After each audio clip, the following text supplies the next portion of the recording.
Today we're going to be making a hibiscus lavender tea.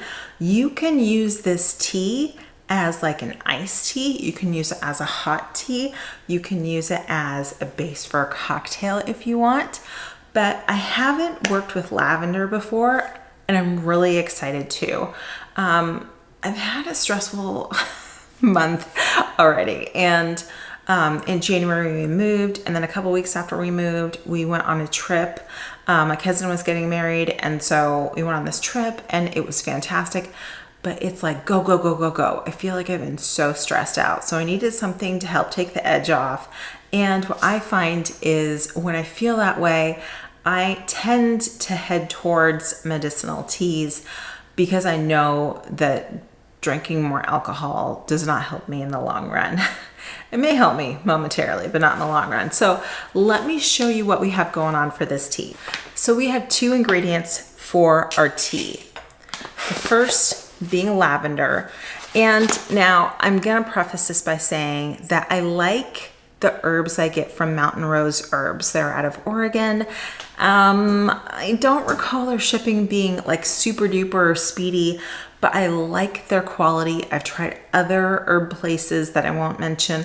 I just didn't like their quality as much. So this was kind of unusual for me to deviate from Mountain Rose Herbs, but their shipping isn't like overnight. And what I found is here in Texas, there must be an Amazon hub nearby because I got this the same day that I ordered. So I went and got a pound of lavender, and I forgot, like, less is more. This does not weigh a whole lot. This is a whole pound. This is bigger than my head too, see? So yeah, a couple things about lavender I want to point out, okay?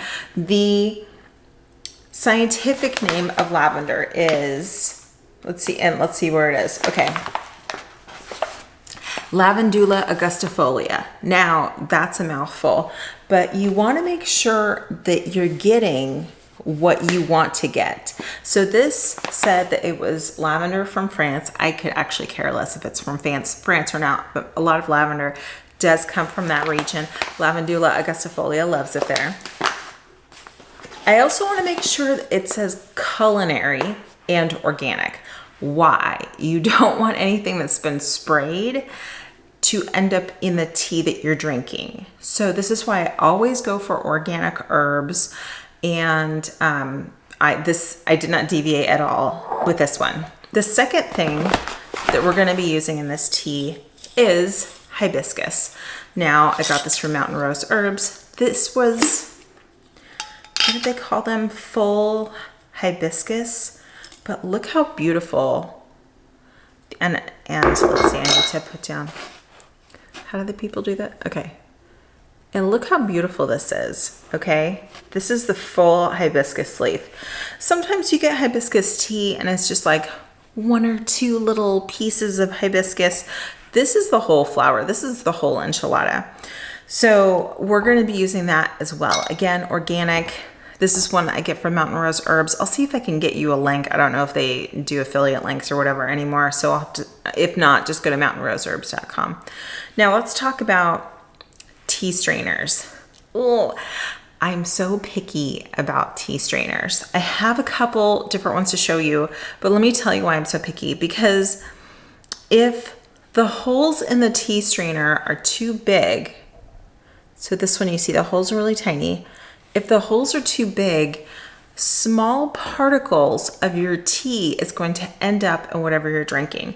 Now, if you don't mind that, it doesn't really matter, but I do. My favorite is actually this one. I got this in a little tea shop in, okay, focus. There we go. In Wickenburg, Arizona, called Moon Lily or something like that. And she is so knowledgeable about different teas. This one's kind of cool because, as you can see, it has a little chain thing on it. So you can just take this and chain this to your mug handle or whatever. So one of the reasons I like this one is the holes are super duper small, but the flip side of that is if I put this in a cup of boiling water, it will probably do this and then take a while to sink because it has to fill up with water. So just be aware. Another option is, I think I got this one at Mountain Rose Herbs as well. I think there's like a little tea leaf left over. But this is another strainer option. See how it has this mesh, like fine mesh strainer? That's a good option as well. And then I have no idea where I got this one, but this one again has the super tiny holes. So we're gonna be using a quart jar to start because I have never made this particular combination before. I don't know if I'm gonna love it. I know I love hibiscus tea. Hibiscus tea is amazing and it's actually really good for you. Go ahead and Google all the health benefits. Supposedly it's good for your heart. I don't know, whatever. But it's delicious, and it's especially delicious in the summertime when you make it as an iced tea. And I think this would be something lovely if you're gonna have guests over. Lavender hibiscus iced tea, don't you sound fancy, right? So let's open up the lavender, and we have our hibiscus here open, and let's just see how much we're going to need. This is a little experiment for me. I haven't done this before. So I also have a couple things behind me. So I have over here, I have my filtered water that we have a Berkey filter. So I have my filtered water, and I have this Kosori tea thing. Now, my husband got this for me, and I was like, in my head, I was like, do I really need a digital tea kettle? He didn't need to get that for me, yada, yada, yada. It's amazing. And let me tell you why, because it has different settings on it. It has one for black coffee, which like is never used in this house. One for green tea, which is perfect. And then you can pair it to your phone, and let's say you need your water at 110 degrees or whatever. It will boil, it will bring it up to 110 degrees, which is spectacular. You don't have to get a thermometer out and worry about what the temperature is and that sort of thing. That comes in really handy when you're making bread, actually, because you want to make sure you have warm water to mix with your yeast. So we have our tea kettle, we have our filtered water. I'm going to start out by using this bad boy. I'm going to use this quart jar. Okay, we have our tea thing here. And here's how it goes. It's just going to rest right on here. We're going to pour our boiling water. And I like to fill it up like all the way, because then the tea will sit in the water. I probably fill it up too much. I'm sure someone out there is appalled right now. So let's get our lavender open and we'll see what it looks like.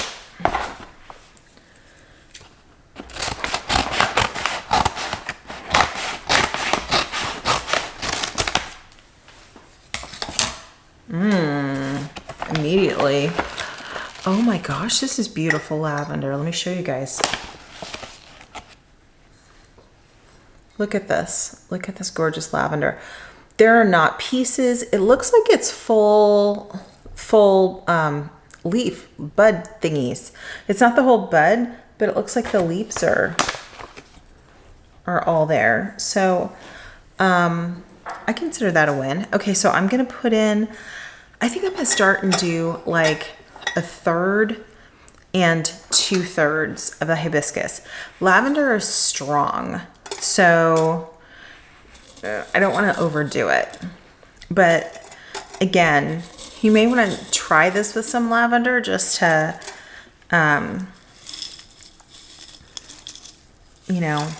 lavender iced tea or something like that. Sounds delicious for the summer, doesn't it? Okay, so I filled up my little basket thing with hibiscus, and then I'm just gonna pour some on the top of this lavender until I feel like it's enough. That's probably enough because we're just getting started here. Okay, now I'm gonna go ahead and fill my tea kettle and get it boiling. One of the great things about hibiscus tea is you'll see how quickly the water will turn this gorgeous purpley color. It's really amazing. So I'm just waiting for my tea to boil. You'll hear it when it's ready. And then I'll show you how we're gonna steep our tea. Now, I don't have any instructions. I probably should have looked this up online about how long to steep your hibiscus tea. But let me tell you, hibiscus isn't cheap. And so I have, in the past, even reused my hibiscus leaves for a second steeping, I find that that's fine. And you'll see that if you do that, the color of the tea is less vibrant. It's still a pinky color, but it's a lot less vibrant than it would be if you were to steep it on the first go round. So again, we have our lavender, we have our hibiscus. This is a lot of lavender, you guys. I don't know what I'm gonna do with this all. So it's probably enough to put in 2 of these jars. These are 32-ounce jars. I don't know, maybe I'll have a lot of lavender. But I mean, there's a lot of uses. You could use this in the bathtub. You could add it to some dead sea salt. And my water's almost ready. You could add lavender to some dead sea salt and make a glorious bath soak. There's a lot of uses for lavender. Also, if you're woo-woo, and I'm woo-woo, and we recently moved into a new place, and one of the first things I did was sage and kind of just like clear out the energy. I had a friend who, she kept getting a creepy feeling in her new house, and one of the things that she did was actually gave her a bag with some salt. Salt has been listed in so many like metaphysical books about how it clears energy and things like that. But then also, if you look at from an herbology standpoint, and like, I'm not an herbologist, I'm not like the expert, but like energetically, lavender and rosemary are very clearing. So my friend ended up going around the perimeter of her house with this salt, lavender, rosemary mixture. And I was like, at a minimum, your house is gonna smell good. Like the outside of your house is gonna smell like Provence or something, I don't know. So there's a million uses for your lavender. So even if you're like me and you bought too much, you'll find a way to use it. All right, let's get our tea going. Again, we have our quart jar with our tea mixture. We're all ready to go. So make sure you wait until this kind of cools down a little bit. You can like just barely, yeah, it beeped, which means, hey, it's ready, buddy, okay? But you can feel like on the outside, it's really hot, so please be careful. This would also be a good time if you're gonna add some honey, do this right now.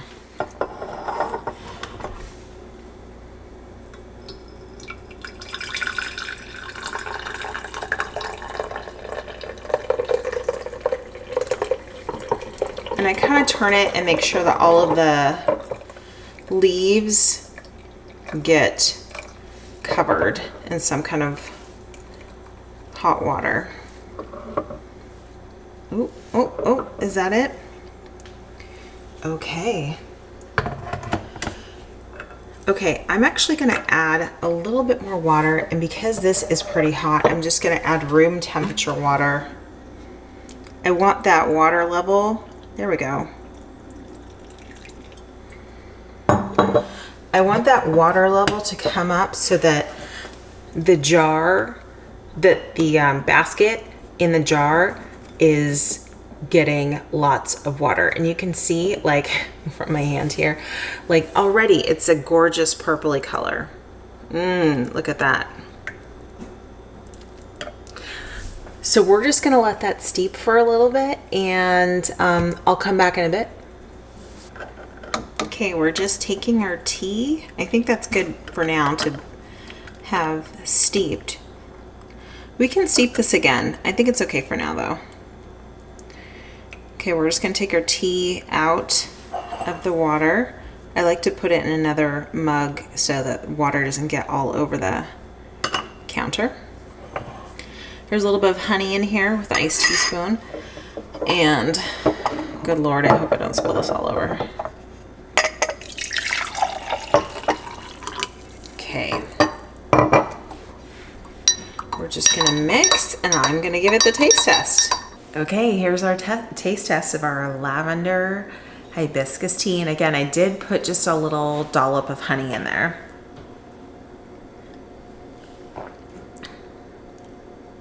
Oh my gosh, this is so good. This is so good. This is amazing tea. the lavender definitely adds something to it because hibiscus tea is good, but with the lavender, it's amazing.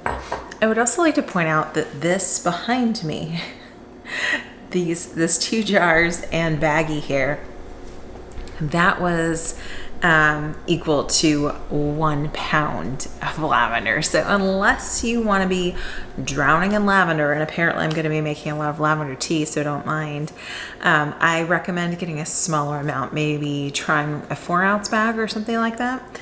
But yes, definitely give this a try. This is amazing. This would be perfect both hot or cold. What I'm probably going to do is continue to brew this and keep it in my fridge so that I can have it later this afternoon if I want some as iced tea or whatever. But this is amazing. This would be great for right before bed as well. Again, Google hibiscus. There's so many great benefits of hibiscus. I've heard it's good for your heart. I've heard it's good for like clearing things out. All of the things that we definitely could use a little bit of help with. So that's it for me today, friends. Thanks for joining me. Again, this is a little bit of an experiment because I had not made the lavender hibiscus. Again, it's like, I wish there was scratch and sniff TV so you could, it's like the smell is not as amazing as the taste. I don't even know. The lavender adds a depth of flavor that is really hard to describe. So anyway, go get yourself some hibiscus, go get yourself some lavender. Again, I would only get organic tea because stuff is sprayed and it's not great for your health. I would only order from a reputable tea place. If you have a local place, that's great. Make sure you're getting organic. If not, try Mountain Rose Herbs. Like I said, I find that their quality is really good and I like them. And you can even save this in your fridge and use it as a base for a cocktail if you like. So give this one a shot, you guys. You will not be disappointed. All right, make sure you like and subscribe and share this with a friend who you think would love to know how to make lavender hibiscus tea this summer. It's not even summer. I feel like it's summer. It's February. Anyway, so share, like, and subscribe, and share, and do all of the things. Thanks for being here, and I will see you in my next video.